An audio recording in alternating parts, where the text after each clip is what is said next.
Hello and welcome. My name is Mark Alexa and this is Panda 3D Workshop. You might be wondering why on earth Panda 3D out of all the engines that are available to us. If you are a little bit like me, you spent years of your life coding in Python, developing your skills, being marketable, and simply put, developing your craft with Python, right? And maybe you are facing a career change, career shift, or maybe you're just simply more interested in games now, or there might be family reasons, like for example, you want to teach your kids how to develop games, and you don't necessarily want to spend 6 months of your life learning C++ or C Sharp, right? And that's when Panda 3D comes in. It's giving you full-fledged game engine where you can use Python. You can use C Sharp, C++ as well, yeah.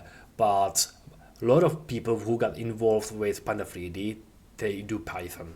So there it is. Python you can use to make games, to make visualizations, to do your research work, yeah. And next, integration with OpenAI.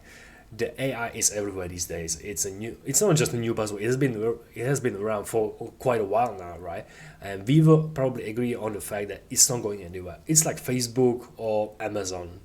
AI won't go anywhere anytime soon. It will be just getting more advanced and more sophisticated. And Panda 3D is ready for this. It supports AI as well as OpenAI integration.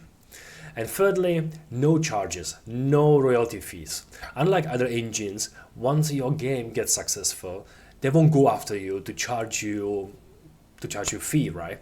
So as Panda 3D documentation puts it, as free as it can be. And I don't have to mention how much indie developers make money, right? Let's face it, it's easy to make 70k or 80k as a game developer. Yeah. So obviously it's a no-brainer that if you are making this kind of money and your game gets successful, you don't want to be giving 5% of your revenue to game engine. So here it is. Thank you so much for joining me on this journey. Yeah, and let's enjoy the ride.